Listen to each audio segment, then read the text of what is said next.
हरे कृष्णा कृष्णा कृष्णा हरे हरे, हरे राम राम राम हरे।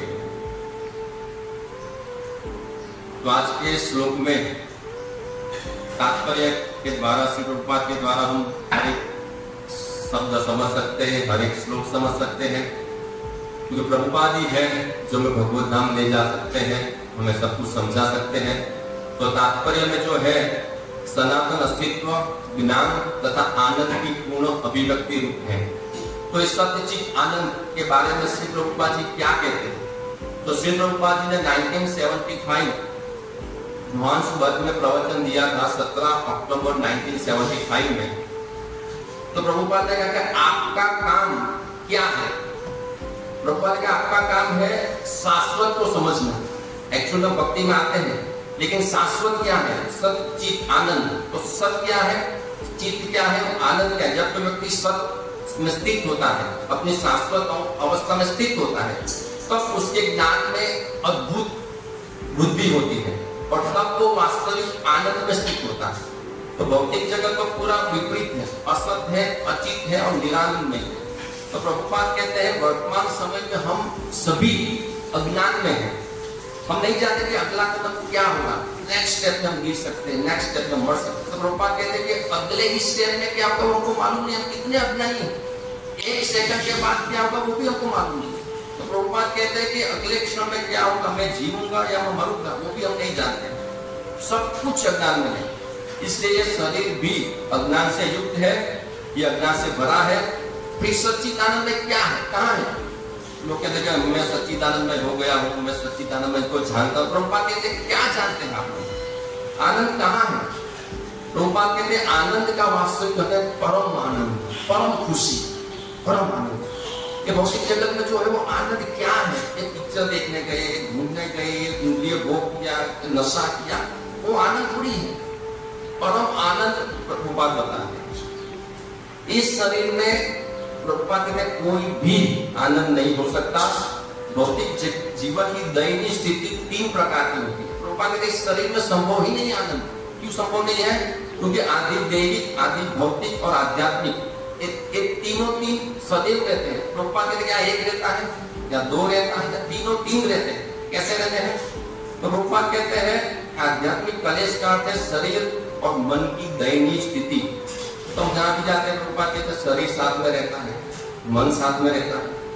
जैसे कि प्रभुपाद कहते हैं तीनों 3 भी साथ में हो सकता है, 1 भी हो सकता है, 2 भी हो सकता है। अब आदि दैविक है, भूकंप आ गया, बाढ़ आ गई, तो ठीक है वो तो नहीं आई है, तो वो भूकंप नहीं है। लेकिन प्रभुपाद कहते हैं शरीर और मन तो हमेशा साथ में है। कोई आपको कुछ बोलते तो हम दुखी हो गए, लेकिन शरीर और मन ये तो हमेशा साथ में रहेगा। हम कहीं भी जाएंगे तो शरीर और मन से तो दुखी हो ही सकते हैं।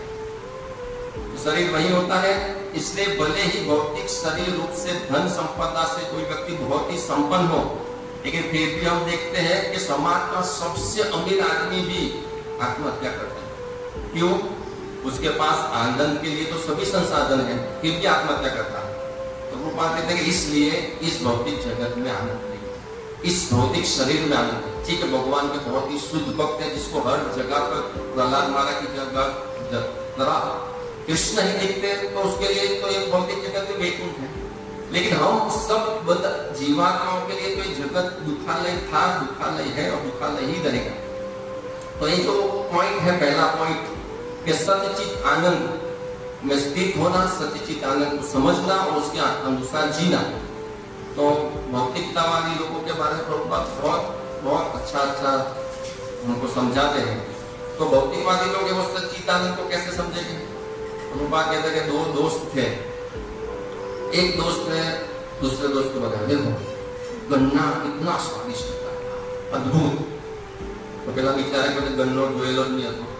वो गन्ना क्या होता है? वो बिल्कुल बांस जैसा होता है। अच्छा, मैं भी ट्राई करता हूँ। तो वो तो गया, गन्ना बनना तो मालूम था नहीं, तो बांस लिया, बांस को चबाने लगा, बहुत चबाया, मजा नहीं आया। दूसरा बांस लिया, तीसरा, अलग बांस लेगा प्रभुपाद, लेकिन उसको अंत तक उसको वो टेस्ट ही नहीं मिला, क्योंकि वो गलत ट्रैक में था। प्रभुपाद ने कहा कि वो विभिन्न प्रकार के बांस के चपाते में ट्राई करता, लेकिन उसको वास्तविक मधुरता क्या है, वास्तविक आनंद क्या है, वास्तविक जो टेस्ट है उसको मिला ही नहीं, क्योंकि वो उसने गन्ना को पकड़ा ही नहीं था। उसने उसी तरह से परम आनंद के मूल तो है कृष्णा, तो भौतिक जगत वालों ने कृष्णा को तो पकड़ा ही नहीं, सबको पकड़ लिया। वो बड़े बड़े तीर्थ स्थानों पे मंदिर बनने लगे, लेकिन कृष्णा के मंदिर में लोग भूल गए। तो जो मधुरता का मूल है उसको लोग भूल जाएंगे, तो वो गन्ना नहीं है, बांस को चबाते रहेंगे। तो उसी तरह से भौतिक जगत पूरा बांस को चबा रहा है। प्रभुपाद कहते हैं भौतिकतावादी इस नश्वर शरीर को भोग कर सुख और आनंद की तलाश में है, किंतु उन्हें सच्चा सुख एवं आनंद उपलब्ध नहीं होता। भौतिक सुखों को आनंद रात्रि के अंधकार में चमकने वाली बिजली की कोयले के समान है, ऐसा सुख बिजली की कोयल के तरह। लेकिन प्रभुपाद का वास्तविक सुख सूर्य जैसा होता है। जैसे सूर्य चमकता है तो पूरा अज्ञान अंधकार दूर हो जाता है। जैसे प्रभुपाद के वास्तविक सुख सूरज की तरह होता है, जो सब कुछ हमारे पूरे हृदय के अंधकार को दूर कर देता है। ये भोग के वास्तव में सुख थोड़ी है। तो इस तरह से प्रभुपाद ने बहुत ही अच्छी तरह से इस वास्तविक सुख और निम्न कक्षा का जो इंद्रिय भोग है उसके बारे में पूरा डिफरेंस बता दिया, लेकिन लोग नहीं समझते। जैसे प्रभुपाद बताते हैं कि ऑस्ट्रेलिया में अभिनेत्री थी बहुत ही फेमस, अभी कोई अभिनेत्री और सारा अली खान या कोई भी भक्त बन जाए, ऐश्वर्या राय भक्त बन गई, सारा अली खान भक्त बन गई, लोग खुश हो जाएंगे। तो बहुत साल पहले ऑस्ट्रेलिया की अभिनेत्री बहुत ही फेमस वो भक्त बन गई, दीक्षा ले ली, उसका नाम था जगतकारिणी देवीदासी। तो न्यूज़पेपर में आया तो पहले कैसी थी अभी कैसे हो गई, वो पहला का मॉडर्न कपड़ों में और बाद में साड़ी पहने हुए और वो गुलदान साफ करते हुए फोटो न्यूज़पेपर में। तो जगतकारिणी माता जी तो टेंशन में है, प्रभुपाद देख लेंगे कैसा लगेगा, हमने पहले कैसे कपड़े पहनती थी, अभी का फोटो पेपर में आ गया। तो उस टाइम प्रभुपाद भी ऑस्ट्रेलिया में थे, तो भक्तों ने दिखा प्रभुपाद देखो तस्वीर आई है न्यूज़पेपर में। तो प्रभुपाद तो खुश हो गए, उससे नहीं प्रभुपाद को हाँ ये देखो इसमें ये भौतिक कपड़ों में ये माता जी कितने डिप्रेस कितने दुखी लगते हैं और इसमें कितने प्रसन्न और शुद्ध दिखते हैं। और प्रभुपाद ने तुरंत ये भी कहा, लेकिन पूरी दुनिया उसको उल्टा समझेगी कि पहले कितना वेस्टर्न कपड़ों में कितने चमकदार लगते, कूड़ा कचरा साफ करते, फूलदान साफ करते, देखो इसकी कैसी हालत हो गई। तो पूरा नजरिया में फेल है। प्रभुपाद कहते अब ये वास्तविक सुख प्राप्त, अभी ये वास्तविक जीवन के प्रति आगे बढ़ते। लेकिन ये पूरा भौतिक जगत हम भक्ति में आते हो, प्रभु जी तुम्हें तो पहला कितना जोरदार था, शाहरुख खान अनुवाद करता, आम करता है, तुम्हें आप पिक्चर भी नहीं जो आम तुम्हें क्या बात नहीं किया। प्रभुपाद बताइए भौतिक जगत ऐसा है, जो वास्तविक सुख को है उसको वो दुख लगता है, और जो सुख शांति है वो भी उसको अशांति दिखती है, लेकिन वास्तव में पूरा उल्टा है। तो आगे प्रभुपाद समझाते हैं कि अग्नि पुराण में एक श्लोक है कि आयुष्य कर्मणि क्षीणे प्रसय हरते जन्म ना प्राप्त कालो म्रियते वित्तः सते रपि। लोग यहाँ पे जो पॉइंट है निर्भयता का, जब हमने जान को लिया कभी हम सच्चित आनंद जीवन प्राप्त करना है, और ये जो आत्मा है वो भी सच्चित आनंदमय है, एक गलत जगह पे घुस गया है, क्योंकि बॉडी ये भौतिक जगत असत अचित निरानंदमय है, वो जो आत्मा भगवान का अंश है सचित आनंदमय, वो गलत जगह पे घुस गया है। ये भौतिक जगत में गलत आया है, ये शरीर में गलत आया है, इसलिए उसको डर लगता है, जन्म मृत्यु जरा व्याधि में फंस गया है। और यहाँ पे जो पॉइंट आता है निर्भयता चली गई है। हालांकि हम आत्मा है, हमको कोई डर नहीं है वास्तव में, कि उसको काटने से वो कटेगा नहीं, जलने से वो जलेगा नहीं, फिर भी हमको डर रहता है। क्यों डर रहता है? तो अग्नि पुराण में लिखा है निर्भयता कैसे आती है। आयु तथा कर्म के समाप्त हो जाने पर मृत्यु बलपूर्वक उस जीव का अपहरण कर लेती है। आयु और कर्म समाप्त हो गए तो उसको काल बलपूर्वक उसको अपहरण कर ही देगा, उसको खत्म कर ही देगा। जिसका काल नहीं आया वो सैकड़ों बाणों से अवरुद्ध हो जाएगा, सैकड़ों बाणों से विद्ध हो जाने पर भी वो मरेगा नहीं। और जिसकी मृत्यु आ गई वो ऐसा उस छोटा सा तिनका भी उसको छुएगा तो भी वो मर जाएगा। इतनी बड़ी बात है। हम डर रहे थे मर गए, मेरे पत्नी का क्या होगा, मेरे बच्चे का क्या होगा, डर लगता है। जैसे 2 दिन पहले कस्टमर आया था, तो वो भी अभी थोड़े टाइम से दूसरे जगह पे जा रहा है स्कूल में। उसने बोला कि बहुत ही यंग है, उसकी एक बेटी 9 साल की, एक 7 साल की, एक 3 साल की, उसको पैरालिसिस हो गया। घर में कोई कमाने वाला नहीं। पैरालिसिस अभी ठीक हुआ, थोड़ा बहुत चलता हुआ, उसको हार्ट अटैक आया, हार्ट का प्रॉब्लम है। उसने बहुत टेंशन होता है, मैं मर जाऊंगा तो मेरा क्या होगा, 3 बच्चियों का क्या होगा। तो यहाँ पर लिखते कि ऐसा कोई मरेगा नहीं, भले उसको 100 हार्ट अटैक आ जाए, लेकिन उसका काल आया है तब भी आएगा। और उसका जिसका काल आ गया वो क्रिकेट की बॉल डालते तो उसको हार्ट अटैक आ जाएगा, मर जाएगा। जैसे हर रोज न्यूज़पेपर में आते 15 साल के, 25 साल के, 30 साल के यंग लोग मर जाते हैं, क्रिकेट खेलते खेलते मर जाते हैं, जिम में मर जाते हैं, चलते फिरते, स्कूल में बैठे बैठे मर जाते हैं। तो जिसका काल आ गया है वो ऐसे बैठा है, कोई उसको टच भी नहीं किया फिर भी मर जाएगा। और जिसका काल नहीं आया है उसको भले 100 हार्ट अटैक आ जाए, 100 बार भी मार दो, फिर भी उसका मृत्यु नहीं आया तो नहीं आया। इससे सब जाने से हमको निर्भयता आती है कि भाई मृत्यु आ गया है तो आ गया, उसको भी कोई बचा नहीं पाएगा। क्यों दौड़ना है? घर में बैठ जाओ, हरे कृष्ण का जप करो। हॉस्पिटल में कोई इंजेक्शन मारेंगे, वो बाटला मारेंगे, ये इंजेक्शन लेके आओ, वेंटिलेटर पे रखेंगे, इधर वो डालेंगे, इधर वो डालेंगे, क्या भगवान करते। लेकिन अगर वो जीवन है तो हम बच जाएंगे। इस तरह से हम जो वास्तव में निर्भयता है वो हमें आती है। बाकी वास्तव में निर्भयता तभी आती है जब हमको एक ज्ञान होता है। बाकी ऐसे पिक्चर के गीत गाने के यहाँ कल क्या हो इसने जाना, मौत आनी है आएगी भी, ऐसा गीत गाने से निर्भयता नहीं आती है। निर्भयता आती है वास्तव में भगवान को समझने से, प्रभुपाद का प्रवचन सुनने से, हरे कृष्ण का जप करने से, भक्तों का संग करने से, ये अच्छी साधना करने से वास्तव में निर्भयता आती है।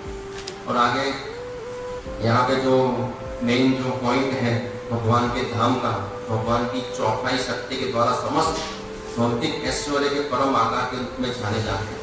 तो पिछले श्लोक में भी यही पॉइंट था कि भगवान की जो शक्ति है वो तो 75% तो आध्यात्मिक जगत है।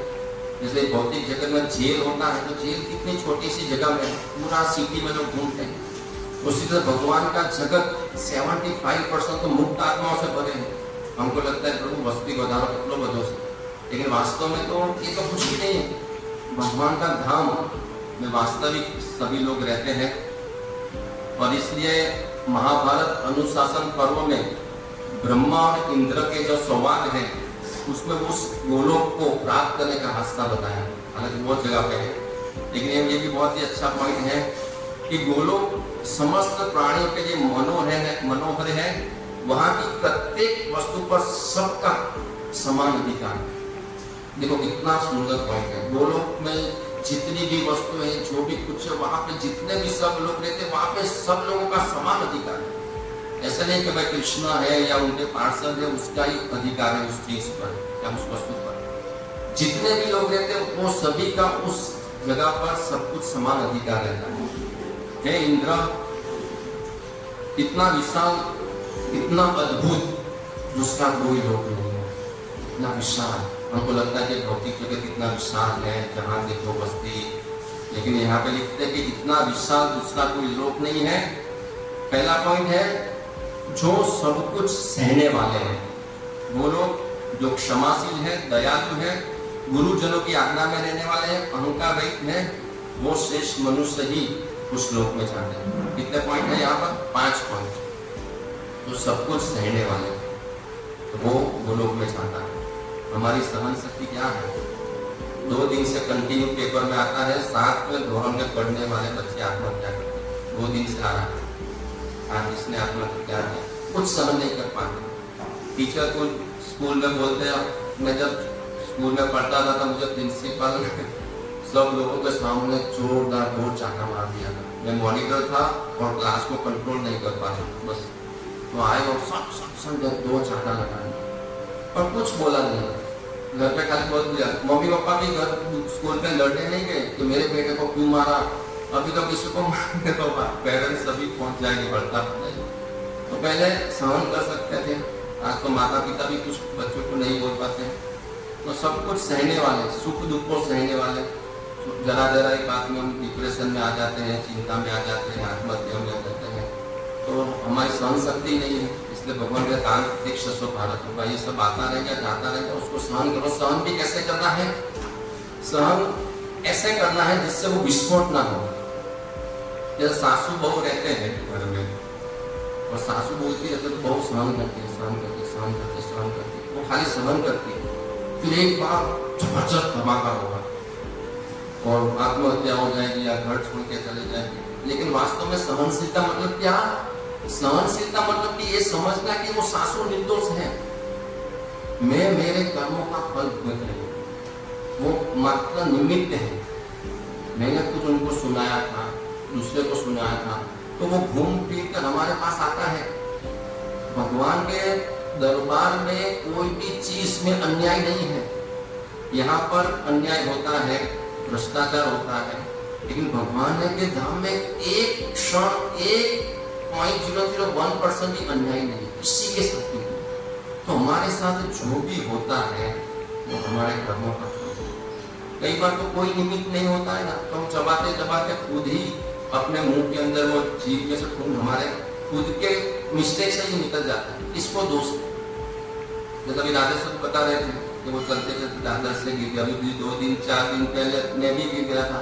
कई बार हम जाते हैं, 2 व्हीलर पर जाते हैं, कोई नहीं एक पत्थर ऐसे उड़ के आता है, आंखों में लग जाता है, इसको बोले जाएंगे। तो वो जितने भी हमारे जो कर्म फल होते हैं, कई बार निमित्त होता है, कई बार निमित्त नहीं होता है। ऐसे ही जा रहे हैं और ऊपर से कुछ पड़ा और लग गए, कोई आदमी नहीं है। तो जिसको जो मिलना है ना वो मिलेगा। जिसने गाली दी है उसको गाली मिलेगी, जिसने प्रेम दिया है उसको प्रेम मिलेगा। तो वो सासू है या कोई भी है, तो वो निमित्त मात्र है, लेकिन हम हमारे कर्मों के फल में वो निर्दोष है, वो बहुत ही सही है। वो मुझे मेरे कर्म का फल जो कट रहा है उसमें सहायक है। ऐसे सहन करेंगे ना तो बहुत विस्फोट नहीं होगा, बाकी विस्फोट होगा। वो खाली खाली सहन करते रहे कि मुझे बोल रहा है, मुझे बोल रहा है, मुझे बोल रहा है, विस्फोट होगा। लेकिन वो हमारा शुद्धिकरण हो रहा है, हमारे कर्म कट रहे हैं। इस तरह से हम सहन करेंगे तो हम वास्तव में सहन कर पाएंगे। तो पहला पॉइंट है सब कुछ सहने वाला। दूसरा क्षमाशील। तो इसमें क्षमा भी आ गई कि भाई वो उसकी गलती है ही नहीं, तो क्षमा का प्रश्न ही क्या है। जैसे द्रौपदी के 5 पुत्रों को मार डाला, फिर भी द्रौपदी ने कहा ठीक है छोड़ो उसको सामने था कि उसको मारना तो मार डालो, लेकिन द्रौपदी ने क्षमा कर दी। तो ऐसी क्षमाशील व्यक्ति वो लोग बन जाती है। तीसरी है दयालु, जो सबके प्रति वास्तव में दया किए जीवात्मा जन्म में फंसा है उसको कैसे निकाले, वो है दया। गुरुजनों की आज्ञा में रहने वाले, जो गुरु बोलते हैं उसके हिसाब से जीना, उसके हिसाब से नियमों का पालन करना।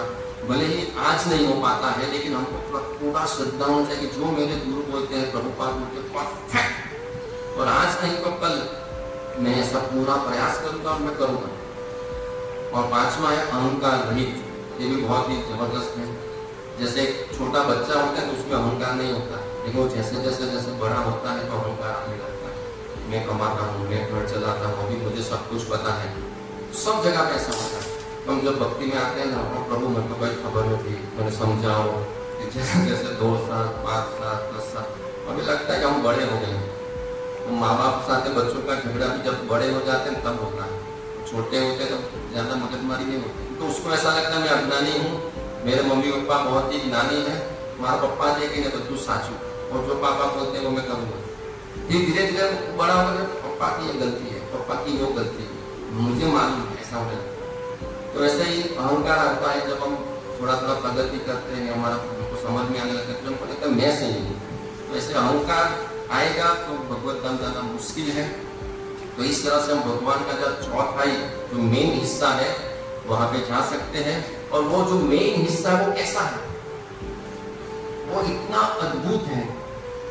गर्ग संहिता में अश्वमेध खंड में श्री कृष्ण और नंद बाबा का संवाद। देखो भगवान खुद बोल रहे हैं।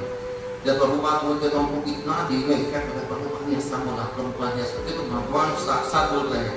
भगवान क्या बोलते हैं कि हे नंद बाबा और हे माता यशोदा, अब आप लोग मेरे प्रति जो पुत्र बुद्धि है ना, कि मैं आपका पुत्र उसको त्याग दूं, क्यों त्याग दो? गोलोकवासियों के साथ आप लोग मेरे गोलोक धाम में आ जाइए। आगे चलकर घोर कलयुग आने वाला है जो सभी प्रजाजनों को दुख देगा। उस युग में सभी मनुष्य पापी हो जाएंगे, इसमें कोई संदेह नहीं है।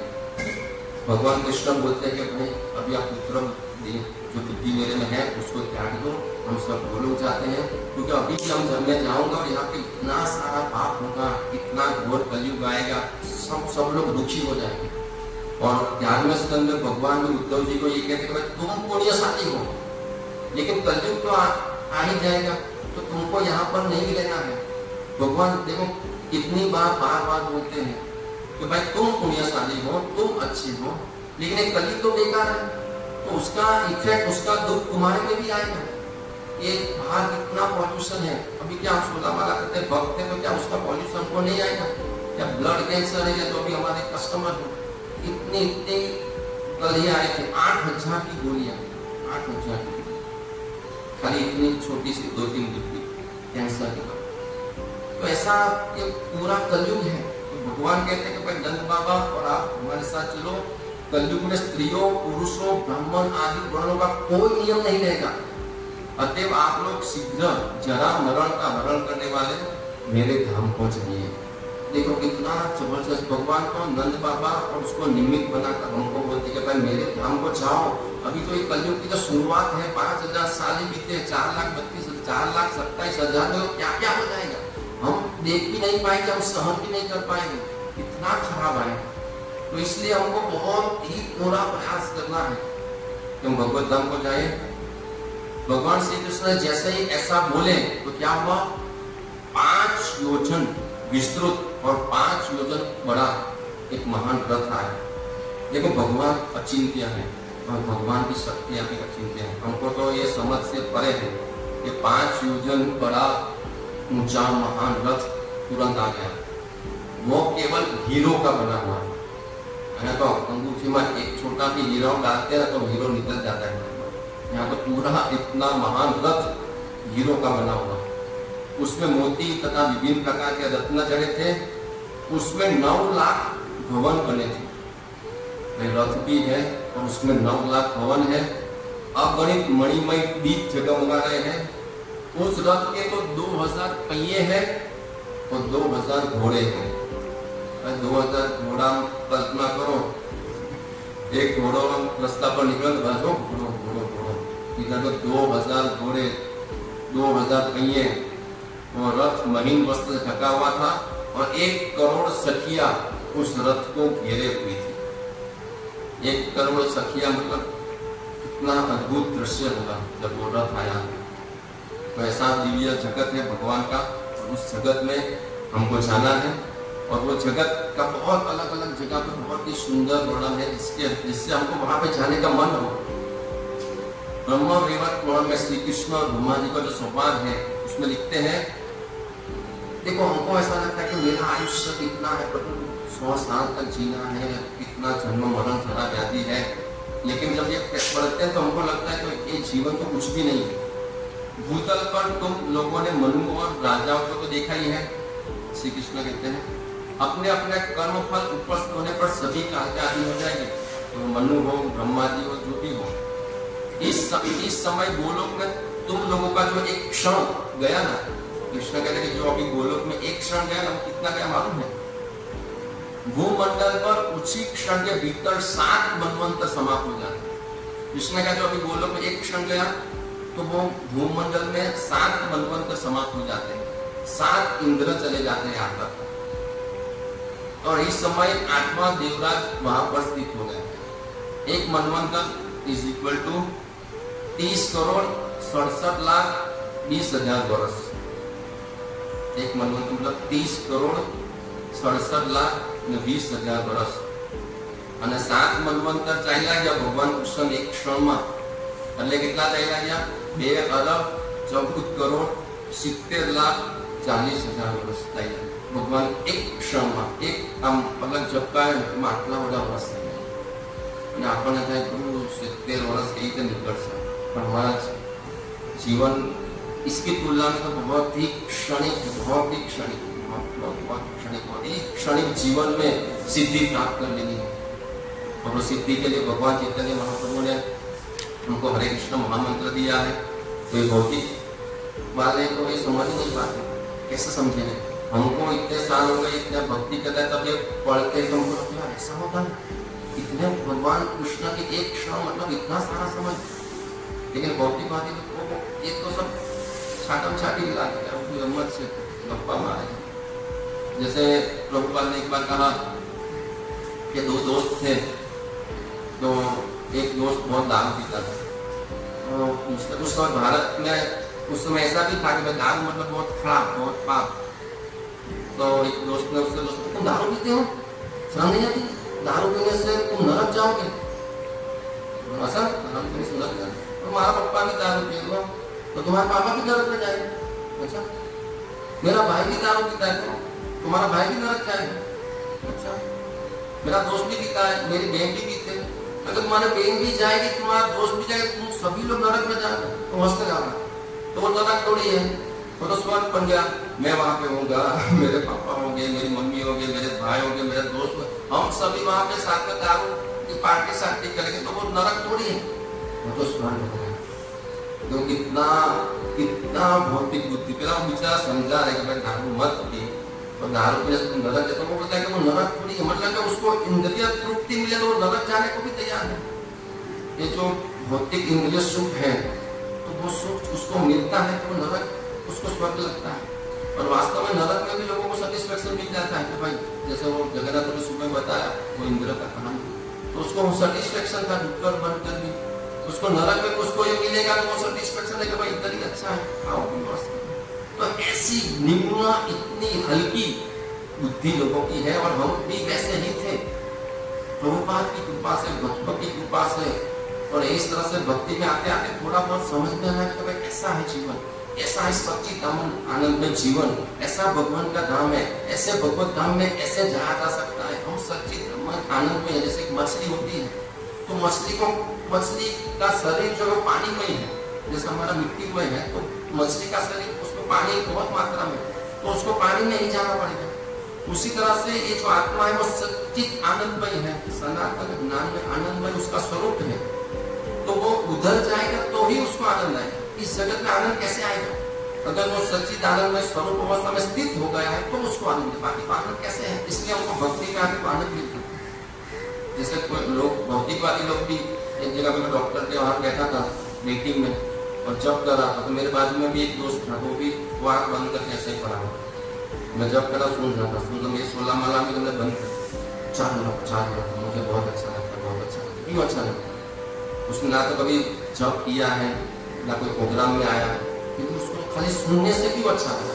क्योंकि उसका वो स्वरूप है, और उसका स्वरूप का उसको स्वरूप अवस्था में थोड़ा थोड़ा भी उसको एहसास हुआ कि हरे कृष्ण में सुन रहा हूँ तो मुझे अच्छा लगता है, मुझे सुकून मिलता है, मुझे शांति मिलती है। क्यों मिलती है? क्योंकि वो हमारा स्वरूप है। खाली सुनने से भौतिकवादी व्यक्ति को भी हरे कृष्ण सुनने से नाचने लगते, खुश हो जाते हैं, तालियां बजाने लगते हैं। तो सोचिए कि जब हम उस परम धाम में भगवान कृष्ण के सामने होंगे तो वो आनंद कैसा होगा, वो सिर्फ हम कल्पना भी नहीं कर सकते, ऐसा दिव्य आनंद होगा। अभी तो हमको भगवान नहीं दिखते हैं, भगवान की अनुभूति भी नहीं होती है, खाली हरे कृष्ण पर नाचते हैं, जप करते हैं, मंगला आरती में आते हैं, इतना अच्छा लगता है। तो सोचिए कि जब हम वो आत्मा की स्वरूप अवस्था में स्थित हो जाएगी, ये शरीर पूरा भस्मीभूत हो जाएगा, तो हम आत्मा जो है वही एक्चुअल में हम आत्मा की स्थिति में आ जाएंगे, भगवान हमारे सामने खड़े होंगे, तो वो आनंद कैसा होगा, वो जीवन कैसा होगा। तो उस जीवन के प्राप्त करने के लिए जो बलिदान देना पड़ा है करना। भौतिक जगत में क्या है, लोगों को कुछ बोलते हैं, कुछ पाने के लिए कुछ खोना, लेकिन भौतिक जगत वाले कुछ खोने के लिए तैयार नहीं है। उसमें चाय छोड़ना, चाय थोड़ी छोड़ेगी, तंबाकू छोड़ना नहीं छोड़ना है, टीवी छोड़ना नहीं छोड़ना है, मोबाइल छोड़ना नहीं छोड़ना, मांसाहार नहीं, व्यभिचार नहीं, और फिर भी मुझको सुख चाहिए, तो वो तो मेरी इंद्रिय भोगी करना पड़ेगा। दिव्य सुख के लिए बलिदान चाहिए, कुछ खोना पड़ता, पहले खोना पड़ता है, फिर पाना पड़ता है। अगर हम मंगला आरती में आते हैं तो अच्छा लगता है, तो हमने नींद खोई, हम भी वो बारिश होती है, ठंडी होती है, गोदड़ा होती है, आराम होती, सोई सकता होता, तो हमने वो खोया, तो हमको यहाँ पे आनंद पाए। तो सबसे पहला चीज आता है, पहले खो, फिर भगवान देखे भाई क्या खोने के लिए तैयार है। जैसे एक लड़का लड़की होते हैं, वो लड़का बोलता है मैं तुमसे बहुत प्रेम करता हूँ, मैं शादी करना तैयार, मेरे लिए क्या करेगा। पिक्चर का डायलॉग है, चांद तारे तोड़ दिया। चांद तारे तोड़ दिया मतलब क्या करने के लिए तुम तैयार हो, वो देखेगा। फिर वो हीरो ऐसा चाहता है मैं ऊपर से कूद जाता है, फिर वो हाँ अभी बराबर। तो उसी तरह भगवान कृष्ण देखे भाई क्या खोने के लिए तैयार, क्या तुम नींद खोने के लिए तैयार, आहार निद्रा भाई इंद्रिय भोग खोने को तैयार, मतलब एक लिमिट। तो वो हम जब खोने के लिए तैयार होते हैं तो भगवान देखते हैं हाँ ये सच में मुझे प्राप्त करना चाहिए। और जब हम कुछ छोड़ते नहीं है तो भगवान कहते हैं इसको तो वो भी चाहिए, इसको ये भी चाहिए, भोग भी चाहिए, भक्ति भी चाहिए, फिर ये यथामा प्रपंच करते हैं, फिर हमारा प्रगति नहीं होता। तो इसलिए हमको हृदय से, भले हमारा संजोग कैसा भी हो, हमको परिवार में रहना पड़े, जो भी काम है वो करना पड़े, लेकिन हृदय से भगवान पूरा शरणागत, भगवान के लिए सब कुछ छोड़ने के लिए हृदय से हमारा तैयारी होना चाहिए। तब भगवान का इतना कृपा मिलेगा, इतना कृपा मिलेगा, इतना कृपा मिलेगा हम सोच भी नहीं सकते। इसी जन्म में अद्भुत हमारी प्रगति होगी। भले वो किसी को दिखे ना दिखे कोई प्रॉब्लम नहीं, हमारा हृदय भगवान के तड़पेगा, हमें हर क्षण भगवान का स्मृति होगा। ये सब भोग विलास हमको तुच्छ लगेगा, ये बेकार है, हमको विरक्ति आ जाएगी उससे। ये सब क्या है। अभी मुझे सच में भगवान के प्रति आकर्षण हो रहा है, मुझे भगवान के नाम में रुचि आ रही है। ये सब जब भगवान देखेंगे कि यह मेरे लिए सच में लालायित है। इसलिए प्रभुपाद उपदेशामृत में पहला पॉइंट यही कि भाई आपकी चेतना क्या है। कृष्ण भावनामृत में प्रगति का आधार शिष्य की चेतना पर है, उसकी अनुभूति पे, उसकी जो भावना है उसके ऊपर।